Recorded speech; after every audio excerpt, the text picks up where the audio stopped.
Chapter 15. The Cyclamen Woods. Half a mile or so from the villa rose a fairly large conical hill, covered with grass and heather, and crowned with 3 tiny olive groves, separated from each other by wide beds of myrtle. I called these 3 little groves the Cyclamen Woods, for in the right season the ground beneath the olive trees was flushed magenta and wine red with the flowers of cyclamen that seemed to grow more thickly and more luxuriantly here than anywhere else in the countryside. The flashy circular bulbs with their flaky peeling skin grew in beds like oysters, each with its cluster of deep green, white-veined leaves, a fountain of beautiful flowers that looked as though they had been made from magenta-stained snowflakes. The cyclamen woods were an excellent place to spend an afternoon. Lying beneath the shade of the olive trunks, you could look out over the valley, a mosaic of fields, vineyards, and orchards, to where the sea shone between the olive trunks, 1,000 fiery sparkles running over it, as if it rubbed itself gently and languorously along the shore. The hilltop seemed to have its own breeze, albeit a baby one, for no matter how hot it was below in the valley, up in the 3 olive groves the tiny wind played constantly. The leaves whispered, and the drooping cyclamen flowers bowed to each other in endless greeting. It was an ideal spot in which to rest after a hectic lizard hunt, when your head was pounding with the heat, your clothes limp and discoloured with perspiration, and the 3 dogs hung out their pink tongues and panted like ancient miniature railway engines. It was while the dogs and I were resting after such a hunt that I acquired 2 new pets, and indirectly started off a chain of coincidences that affected both Larry and Mr. Kralefsky.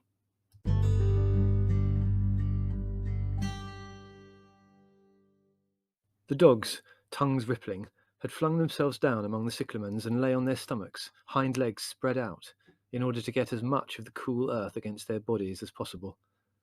Their eyes were half closed and their jowls dark with saliva. I was leaning against an olive trunk that had spent the past 100 years growing itself into the right shape for a perfect backrest, and gazing out over the fields, and trying to identify my peasant friends among the tiny coloured blobs that moved there. Far below, over a blonde square of ripening maize, a small black and white shape appeared, like a piebald Maltese cross, skimming rapidly across the flat areas of cultivation, heading determinedly for the hilltop on which I sat. As it flew up towards me, the magpie uttered 3 brief, harsh chucks that sounded rather muffled, as though its beak were full of food. It dived as neatly as an arrow into the depths of an olive tree some distance away. There was a pause, and then there arose a chorus of shrill, wheezing shrieks from among the leaves, which swept to a crescendo and died slowly away. Again I heard the magpie chuck, softly and warningly, as it leapt out of the leaves and glided off down the hillside once more. I waited until the bird was a mere speck, like a dust mote floating over the frilly triangle of vineyard on the horizon, and then got to my feet and cautiously circled the tree from which the curious sounds had come. High up, among the branches, half hidden by the green and silver leaves, I could make out a large oval bundle of twigs, like a huge, furry football wedged among the branches. Excitedly, I started to scramble up the tree, while the dogs gathered at the bottom of the trunk and watched me with interest.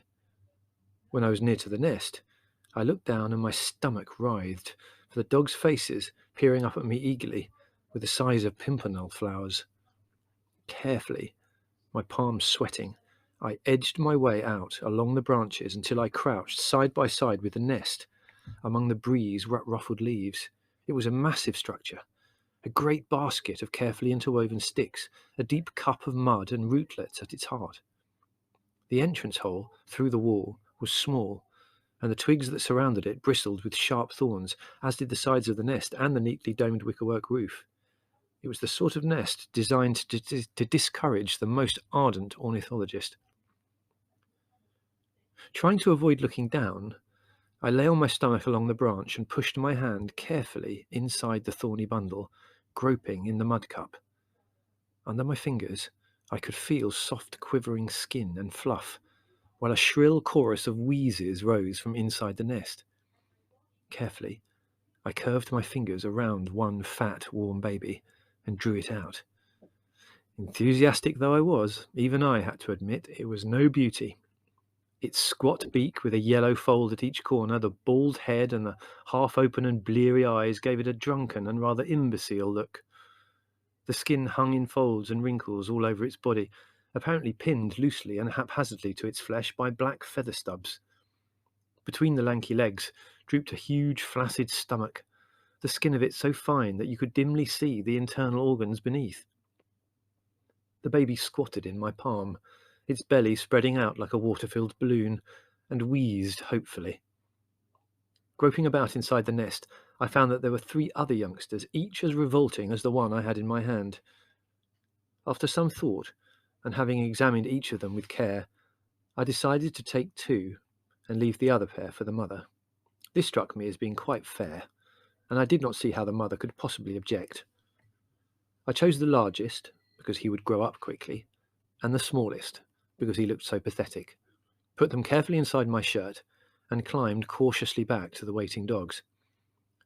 On being shown the new additions to the menagerie, Whittle and Puke immediately decided they must be edible, and tried to find out if their conclusion was correct. After I'd reprimanded them, I showed the birds to Roger. He sniffed at them in his usual way, and then retreated hastily when the babies shot their heads up on long, scrawny necks, red mouths gaping wide, and wheezed lustily. As I carried my new pets back homewards, I tried to decide what to call them. I was still debating this problem when I reached the villa and found a family who had just been on a shopping expedition into town, disgorging from the car. Holding out the babies in my cupped hands, I inquired if anyone could think of a suitable pair of names for them. The family took one look, and all reacted in their individual ways. "Aren't they sweet?" said Margot. "What are you going to feed them on?" asked Mother. "What revolting things," said Leslie. "Not more animals?" asked Larry with distaste. "Golly, it's Master's Gerry's," said Spiro, looking disgusted. "What's them's?" I replied rather coldly that they were baby magpies, that I hadn't asked anyone's opinion on them, but merely wanted some help in christening them. What should I call them? But the family were not in a helpful mood. "Fancy taking them away from their mother, poor little things," said Margot. "I hope they're old enough to eat, dear," said Mother. "Honest to gods, the things Master Gerry's finds," says Spiro. "You'll have to watch out they don't steal," said Leslie. "Steal?" said Larry in alarm. "I thought that was jackdaws." "Magpies too," said Leslie. "Awful thieves, magpies." Larry took 100 drachma note from his pocket and waved it over the babies, and they immediately shot their heads skywards, necks wavering, mouths gaping, wheezing and bubbling frantically. Larry jumped back hastily. "You're right, by God!" he exclaimed excitedly. "Did you see that? They tried to attack me and get the money." "Don't be ridiculous, dear. They're only hungry," said Mother. "Nonsense, Mother. You saw them leap at me, didn't you? It's the money that did it. Even at that age, they have criminal instincts. You can't possibly keep them. It'll be like living with Arsène Lupin. Go and put them back where you found them, Gerry." Innocently and untruthfully, I explained that I couldn't do that, as the mother would desert them and then they would starve to death. This, as I had anticipated, immediately got Mother and Margot on my side. "We can't let the poor little things starve," protested Margot. "I don't see that it would do any harm to keep them," said Mother. "You'll regret it," said Larry. "It's asking for trouble. Every room in the house will be rifled. We'll have to bury all our valuables and post an armed guard over them. It's lunacy." "Don't be silly, dear," said Mother soothingly. "We can keep them in a cage and only let them out for exercise." "Exercise!" exclaimed Larry. "I suppose you'll call it exercise when they're flapping round the house with 100 drachma notes in their filthy beaks." I promised faithfully that the magpie should not, in any circumstance, be allowed to steal. Larry gave me a withering look. I pointed out that the birds had still to be named, but nobody could think of anything suitable. We stood and stared at the quivering babies, but nothing suggested itself. "What's you goings to do with them's bastards?" asked Spiro.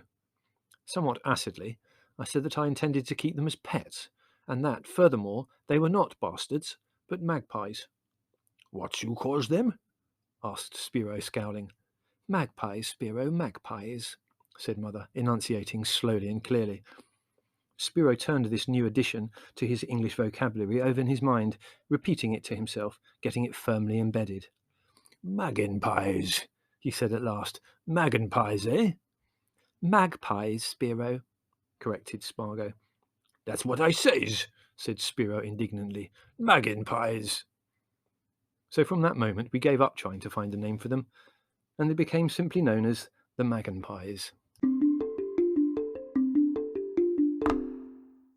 By the time the magpies had gorged themselves to a size when they were fully fledged, Larry had become so used to seeing them around that he'd forgotten their allegedly criminal habits. Fat, glossy, and garrulous, squatting on top of their basket and flapping their wings vigorously, the magpies looked the very picture of innocence. All went well until they learned to fly. The early stages consisted in leaping off the table onto the veranda, flapping their wings frantically and gliding down to crash on the stone flag some 15 feet away. Their courage grew with the strength of their wings, and before very long they accomplished their first real flight, a merry-go-round affair of the villa. They looked so lovely, their long tails glittering in the sun, their wings hissing as they swooped down to fly under the vine, that I called out the family to have a look at them. Aware of the audience, the magpies flew faster and faster, chasing each other, diving within inches of the wall before banking to one side and doing acrobatics on the branches of the magnolia tree. Eventually, one of them, made overconfident by our applause, misjudged his distance, crashed into the grapevine, and fell onto the veranda, no longer a bold, swerving ace of the air, but a woebegone bundle of feathers that opened its mouth and wheezed plaintively at me when I picked it up and soothed it. But once having mastered their wings, the magpies quickly mapped out the villa, and then they were all set for their banditry. The kitchen, they knew, was an excellent place to visit, provided they stayed on the doorstep and did not venture inside.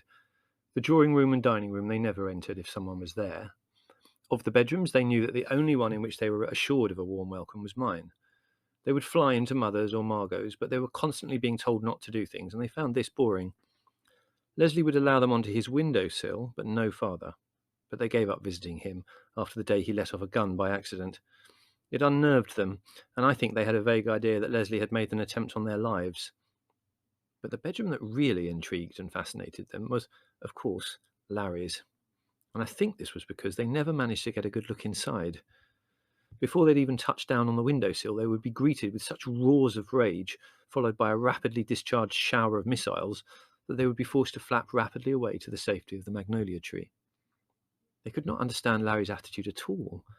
They decided that, since he made such a fuss, it must be that he had something to hide, and that it was their duty to find out what it was. They chose their time carefully, waiting patiently, until one afternoon Larry went off for a swim and left his window open. I did not discover what the magpies had been up to until Larry came back. I had missed the birds, but thought they'd flown down the hill to steal some grapes.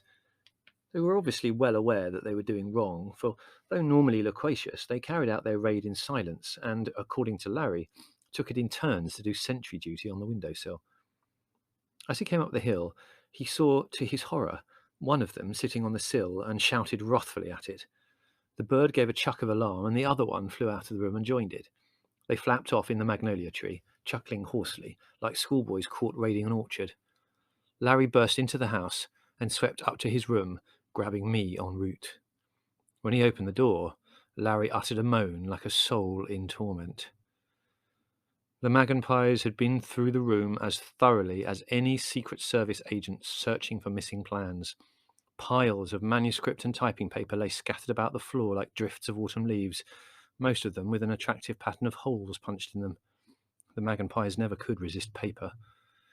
The typewriter stood stolidly on the table, looking like a disemboweled horse in a bull ring, its ribbon coiling out of its interior, its keys bespattered with droppings. The carpet, bed, and table were a glitter with a layer of paper clips like frost. The magpies, obviously suspecting Larry of being a dope smuggler, had fought valiantly with a tin of bicarbonate of soda and had scattered its contents along a line of books, so that they looked like a snow-covered mountain range. The table, the floor, the manuscript, the bed, and especially the pillow, were decorated with an artistic and unusual chain of footprints in green and red ink. It seemed almost as though each bird had overtoned his favourite colour and walked in it. The bottle of blue ink, which would not have been so noticeable, was untouched. "This is the last straw," said Larry in a shaking voice. "Positively the last straw. Either you do something about those birds, or I will personally wring their necks." I protested that he could hardly blame the magpies. They were interested in things, I explained. They couldn't help it. They were just made like that. All members of the Crow tribe, I went on, warming to my defence work, were naturally curious. They didn't know they were doing wrong. I did not ask for a lecture on the Crow tribe, said Larry ominously, and I'm not interested in the moral sense of magpies, either inherited or acquired. I'm just telling you that you will either have to get rid of them or lock them up. Otherwise, I shall tear them wing from wing. The rest of the family, finding they could not siesta with the argument going on, assembled to find out the trouble. Good heavens, dear, what have you been doing? Asked Mother, peering around the wrecked room. Mother, I'm in no mood to answer imbecile questions. Must be the magpies, said Leslie, with the relish of a prophet proved right. Anything missing? No, nothing missing, said Larry bitterly. They spared me that. They made an awful mess of your papers, observed Margot. Larry stared at her for a moment, breathing deeply. What a masterly understatement, he said at last. You are always ready with the apt platitude to sum up a catastrophe. How I envy your ability to be inarticulate in the face of fate. No need to be rude, said Margot. Larry didn't mean it, dear, explained Mother untruthfully. He's naturally upset. Upset? Upset? Those scab-ridden vultures come flapping in here like a pair of critics and tear and bespatter my manuscript before it's even finished, and you say I'm upset? It's very annoying, dear, said Mother, in an attempt to be vehement about the incident. But I'm sure they didn't mean it. After all, they don't understand. They're only birds. Now don't you start, said Larry fiercely. I've already been treated to a discourse on the sense of right and wrong in the Crow tribe. It's disgusting the way this family carries on over animals, all this anthropomorphic slush that's jewelled out as an excuse. Why don't you all become magpie worshippers and erect a prison to pray in? The way you all carry on, one would think I was to blame and that it's my fault that my room looks like though it's been plundered by Attila the Hun. Well, I'm telling you, if something isn't done about those birds right away, I shall deal with them myself. Larry looked so murderous that I decided it would probably be safer if the magpies were removed from danger, so I lured them into my bedroom with the aid of a raw egg and locked them up in their basket while I considered the best thing to do. It was obvious that they would have to go into a cage of sorts, but I wanted a really large one for them, and I did not feel that I could cope with the building of a really big aviary by myself. It was useless asking the family to help me, so I decided that I would have to inveigle Mr. Kralefsky into the constructional work. He could come out and spend the day, and once the cage was finished, he would have the opportunity of teaching me how to wrestle. I had waited a long time for a favourable opportunity of getting these wrestling lessons, and this seemed to me to be ideal. Mr. Kralefsky's ability to wrestle was only one of his many hidden accomplishments, as I had found out. Apart from his mother and his birds, I had discovered that Kralefsky had one great interest in life, and that was an entirely imaginary world he had evoked in his mind, a world in which rich and strange adventures were always happening, adventures in which there were only two major characters, himself, as hero, and a member of the opposite sex, who was generally known as a lady. Finding that I appeared to believe the anecdotes he related to me, he got bolder and bolder, and day by day allowed me to enter a little further into his private paradise. It all started one morning when we were having a break for coffee and biscuits. The conversation somehow got on to dogs, and I confessed to an overwhelming desire to possess a bulldog, creatures that I found quite irresistibly ugly. By Jove, yes, bulldogs, said Kralefsky. Fine beasts, trustworthy and brave. One cannot say the same of bull terriers, unfortunately. He sipped his coffee and glanced at me shyly. I sensed that I was expected to draw him out, so I asked why he thought bull terriers particularly untrustworthy.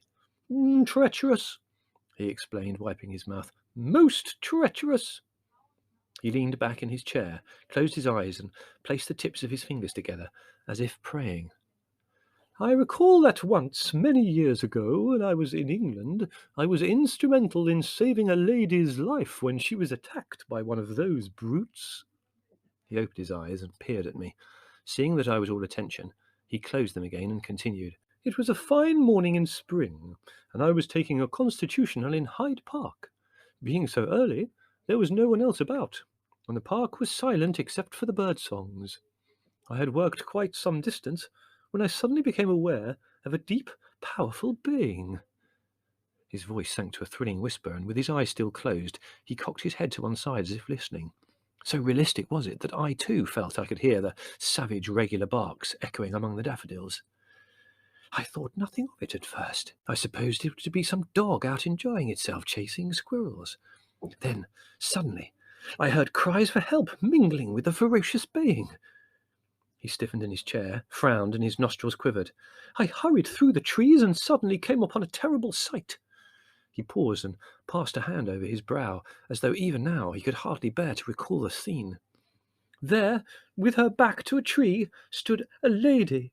Her skirt was torn and ripped, her legs bitten and bloody, and with a deck chair she was fending off a ravening bull terrier. The brute, froth flecking its yawning mouth, leapt and snarled, waiting for an opening. It was obvious that the lady's strength was ebbing. There was not a moment to be lost. Eyes still firmly closed, the better to see the vision, Kralefsky drew himself up in his chair, straightened his shoulders, and fixed his features into an expression of sneering defiance, a devil-may-care expression, the expression of a man about to save a lady from a bull terrier. I raised my heavy walking stick and leapt forward, giving a loud cry to encourage the lady. The hound, attracted by my voice, immediately sprang at me, growling horribly, and I struck it such a blow on the head that my stick broke in half. The animal, though of course dazed, was still full of strength. I stood there defenceless as it gathered itself and launched itself at my throat with gaping jaws. Kralefsky's forehead had become quite moist during this recital, and he paused to take out his handkerchief and pat his brow with it. I asked eagerly what had happened then. Kralefsky reunited his fingertips and went on. I did the only thing possible. It was 1,000 to 1 chance, but I had to take it. As the beast leapt at my face, I plunged my hand into his mouth, seized his tongue, and twisted it as hard as I could. The teeth closed on my wrist. Blood spurted out, but I hung on grimly, knowing my life was at stake. The dog lashed to and fro for what seemed like an age. I was exhausted. I felt I could not hold on any longer. Then suddenly the brute gave a convulsive heave and went limp. I had succeeded. The creature had been suffocated by its own tongue. I sighed rapturously. It was a wonderful story and might well be true. Even if it wasn't true, it was the sort of thing that should happen, I felt, and I sympathised with Kralefsky.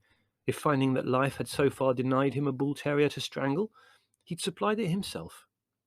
I said that I thought he'd been very brave to tackle the dog in that way. Kralefsky opened his eyes, flushed with pleasure at my obvious enthusiasm, and smiled deprecatingly. No, not really brave, he corrected. The lady was in distress, you see, and a gentleman could do nothing else. By Jove, no. Having found in me a willing and delighted listener, Kralefsky's confidence grew. He told me more and more of his adventures, and each became more thrilling than the last. I discovered that by skillfully planting an idea in his mind one morning, I could be sure of an adventure dealing with it the following day, when his imagination had had a chance to weave a story. Enthralled, I heard how he and a lady had been the sole survivors of a shipwreck on a voyage to Murmansk. I had some business to attend to there. For 2 weeks, he and the lady drifted on an iceberg, their clothes frozen, feeding on an occasional raw fish or a seagull, until they were rescued.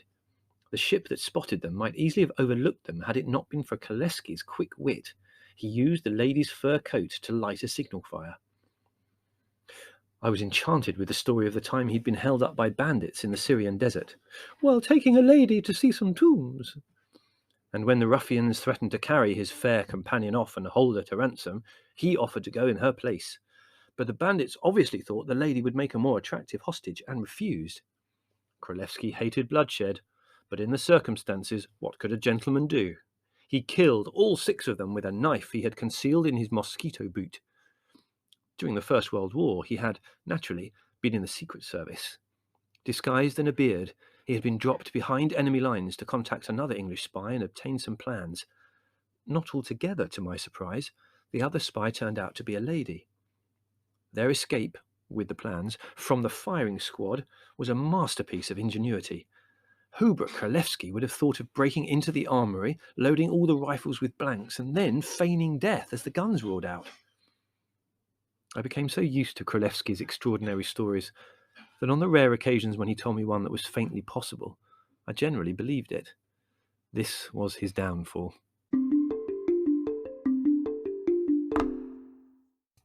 One day he told me a story of how, when he was a young man in Paris, he was walking along one evening and came across a great brute of a man ill-treating a lady. Kralefsky, his gentlemanly instincts outraged, promptly hit the man on the head with his walking stick. The man turned out to be the champion wrestler of France, and he immediately demanded that his honour be satisfied. Kralefsky agreed. The man suggested that they meet in the ring and wrestle it out. Kralefsky agreed. A date was fixed, and Kralefsky started to go into training for the fight. A vegetable diet and many exercises. When the great day came, he had never felt fitter. Kralefsky's opponent, who, to judge from his description, bore a close resemblance both in size and mentality to Neanderthal man, was surprised to find Kralefsky was a match for him. They struggled round the ring for an hour. Neither succeeded in throwing the other. Then, suddenly, Kralefsky remembered a throw he had been taught by a Japanese friend of his. With a twist and a jerk, he heaved his massive adversary up, twirled him round, and hurled him right out of the ring. The unfortunate man was in hospital for 3 months, so badly was he hurt. As Kralefsky rightly pointed out, this was a just and fitting punishment for a cad who was so low as to raise his hand to a lady. Intrigued by this tale, I asked Kralefsky if he would teach me the rudiments of wrestling, as I felt it would be most useful to me should I ever come across a lady in distress. Kralefsky seemed rather reluctant. Perhaps at some later date, when we had plenty of room, he might show me a few throws, he said. He had forgotten the incident, but I had not, and so the day he came out to help me build the Magpies their new home, I determined to remind him of his promise. During tea, I waited until there was a suitable pause in the conversation, and then reminded Kralefsky of his famous fight with the French champion wrestler. Kralefsky was not at all pleased to be reminded of this exploit, it appeared. He turned pale and shushed me hurriedly. "One does not boast in public about such things," he whispered hoarsely. I was quite willing to respect his modesty, provided he gave me a wrestling lesson. I pointed out all that I wanted was to be shown a few of the more simple tricks. "Well," said Kralefsky, licking his lips, "I suppose I can show you a few of the more elementary holds, but it takes a long time to become a professional wrestler, you know." Delighted, I asked him if we should wrestle on the veranda where the family could watch us, or in the seclusion of the drawing room. Kralefsky decided on the drawing room. It was important not to be distracted, he'd said. So we went into the house and moved the furniture out of the way, and Kralefsky reluctantly took off his coat. He explained that the basic and most important principle of wrestling was to try to throw your opponent off balance. You could do this by seizing him around the waist and giving a quick sideways twitch. He demonstrated what he meant, catching me and throwing me gently onto the sofa. "Now," he said, holding up a finger, "have you got the idea?" I said yes, I thought I'd got the idea all right. "That's the ticket," said Kralefsky. "Now you throw me." Determined to be a credit to my instructor, I threw him with great enthusiasm. I hurled myself across the room, seized him around the chest, squeezed as hard as I could to prevent his escape, and then flung him with a dexterous twist of my wrist towards the nearest chair. Unfortunately, I did not throw him hard enough, and he missed the chair altogether and crashed on the floor, uttering a yell that brought the family rushing in from the veranda. We lifted the white-faced, groaning wrestling champion onto the couch, and Margot went to bring some brandy. "What on earth did you do to him?" Mother asked. I said that all I had done was follow instructions. I'd been invited to throw him, and I'd thrown him. It was perfectly simple, and I didn't see that any blame could be attached to me. "You don't know your own strength, dear," said Mother. "You should be more careful." "Damn silly thing to do," said Leslie. "Might have killed him." "I knew a man who was crippled for life by a wrestling throw," remarked Larry conversationally. Kralefsky groaned more loudly. "Really, Gerry, you do some very silly things," said Mother, distraught, obviously with visions of Kralefsky being confined to a wheelchair for the rest of his days. Irritated by what I considered to be quite unfair criticisms, I pointed out again that it was not my fault. I had been shown how to throw a person, and then invited to demonstrate, so I'd thrown him. I'm sure he didn't mean you to lay him out like that, said Larry. You might have damaged his spine. Like this fellow I knew, his spine was split like a banana. Very curious. He told me that bits of bone were sticking out. Kralefsky opened his eyes and gave Larry an anguished look. I wonder if I might have some water, he said faintly. At this moment Margot returned with the brandy, and we made Kralefsky take some. A little colour came into his cheeks again, and he lay back and closed his eyes once more. Well, you can sit up, and that's one good sign, said Larry cheerfully, though I believe it's not really a trustworthy indication. I knew an artist who fell off a ladder and broke his back, and he was walking around for a week before they discovered it. Good God, really? Asked Leslie, deeply interested. What happened to him? He died, said Larry. Kralefsky raised himself into a sitting position and gave a wan smile. I think perhaps if you would be kind enough to let Spiro drive me, it would be wiser if I went into town and consulted a doctor. Yes, of course Spiro will take you, said Mother. I should go along to Theodore's laboratory and get him to take an X-ray, or just to put your mind at rest. So we wrapped Kralefsky, pale but composed, in quantities of rugs and placed him tenderly in the back of the car. Tell Theodore to send us a note with Spiro to let us know how you are, said Mother. I do hope you'll soon be better. I'm really so sorry this had to happen. It was so very careless of Gerry. It was Kralevsky's big moment. He smiled a smile of pain-racked nonchalance and waved a hand feebly. Please, please, don't distress yourself. Think nothing more about it, he said. Don't blame the boy. It was not his fault. You see, I'm a little out of practice. Much later that evening, Spiro returned from his errand of mercy, bearing a note from Theodore. Dear Mrs. Durrell, it appears from the X-ray photographs I have taken of Mr. Kralevsky's chest that he has cracked ribs. One of them, I'm sorry to say, quite severely. He was reticent as to the cause of the damage, but quite considerable force must have been employed. However, if he keeps them bound up for a week or so, he should suffer no permanent injury. With kindest regards to you all, yours, Theodore. P.S. I didn't by any chance leave a small black box at your house when I came out last Thursday, did I? It contains some very interesting Anopheles mosquitoes I had obtained, and it seems I must have mislaid it. Perhaps you would let me know?